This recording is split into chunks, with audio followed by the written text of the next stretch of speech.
And the campaign that he's on about is a very important issue, stolen wages. And yeah, as in the past, Aboriginal people weren't paid what they had worked for. And to give us a bit more information on it, I'm now joined by Phil Moncrief. Good morning, Phil. Good morning, Jeff. How are you? Yeah, not too bad. Now, you got some more information there for us on this stolen wages issue? I think the whole of the state needs this taking this situation quite seriously, because what's happened is that there's been a report that's been done by a special task force into stolen wages that was established by the Department for Indigenous Affairs, and it's been ready and printed and meant to be disclosed to the public, and Kim Hames, the Minister for Aboriginal Affairs, has been sitting on the report for about 2 years now, and refuses to release it to the public. So I think all fair-minded people should be really up in arms about that, I suppose you've got to ask, what is it, or why is he holding it back? Well, I think he's hiding something, and quite literally hiding something from the public. And since the end of the 19th century right through to about the 1960s, the Aboriginal people right throughout the state worked in building up the pastoral and grazier industry, and quite simply just never got paid. And this was enshrined in government legislation.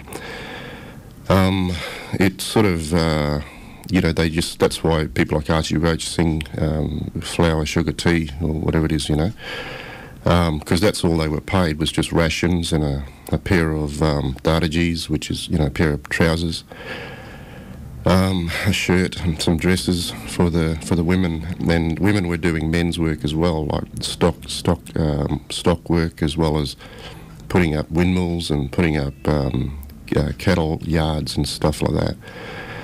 And a lot of the stolen generation who went into the missions were made to work in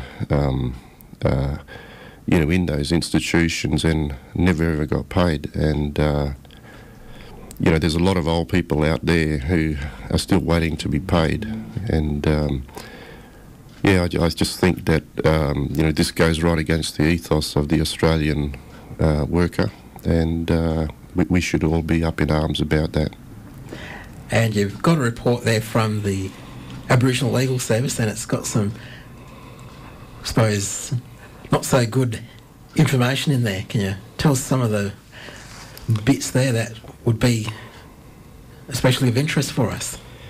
Yeah, there's quite a profound amount of interest in this, I think, for the common decency of the 21st century. This is like a blatant abuse of human rights, and a lot of this information is available. It's the only information that we can go on, because the report has been deliberately hidden from the West Australian public by Kim Hames for 2 years now. And so what I've got is a document that is actually the Aboriginal Legal Service's submission, which was submitted in about July 2006, so that's about 4.5 years ago now, in their inquiry. And there's stuff in there like it says, even though in terms of employment practice there were differences between, for instance, the remote north and the urban centres in the southwest of the state, Aboriginal people in Western Australia for much of the 20th century were subject to laws which did not apply to other Western Australians.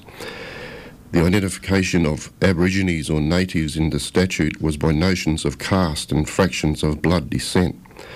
Such definitions were imposed by colonial and later state legislators through to 1972. This legislative regime was overtly racially discriminatory. So, we've got laws that were in place in the past that I think, set up the common practices for today. Things of segregation and keeping Aboriginal people apart from the wider community through means of governmental control are still being done today. And there's another little bit here, brother. 15,400 personal dossier files created between 1926 and 1959 in relation to Aboriginal individuals and families, which are listed in an existing card index. About 21% were deliberately destroyed. These records would likely have contained, among other material, about the department's management of individual trust accounts, the person's employment history, and any real or personal property the Chief Protector held in trust for the person. So they had all these records on file, but the government deliberately destroyed all these dossiers and these files that were archived and kept it hidden from the public view. And that's exactly what Kim Hames is doing today in 2010, going on 2011.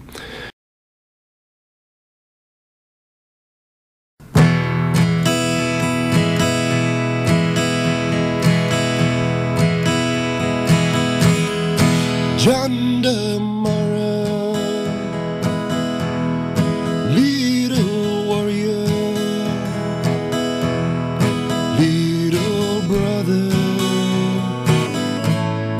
little man. Tjandamurra, little warrior,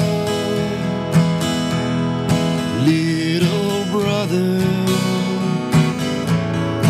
little man. One day his mom and dad sent him to school to learn with girls and boys from the learning pool.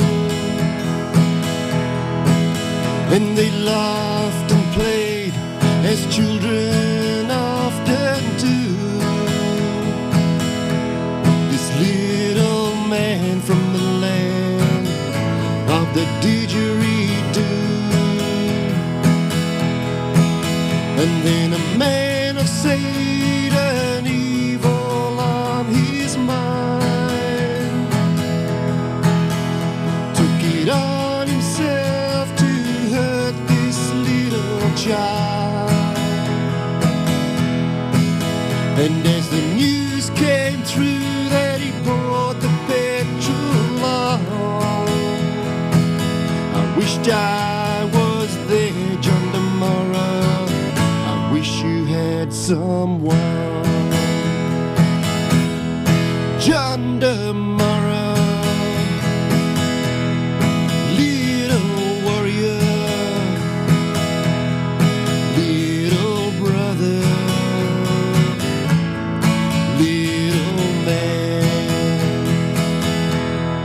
Tjandamurra, little warrior, little brother, little man. Little children of the dream time, share your spirit with the fools. Cry with might for the future, and you will live life in God's truth. Tjandamurra, little warrior, a little brother, little man.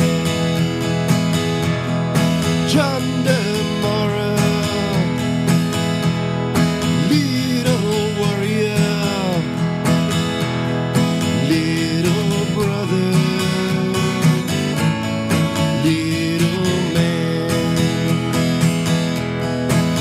You know, a man called Jesus sees everything we feel.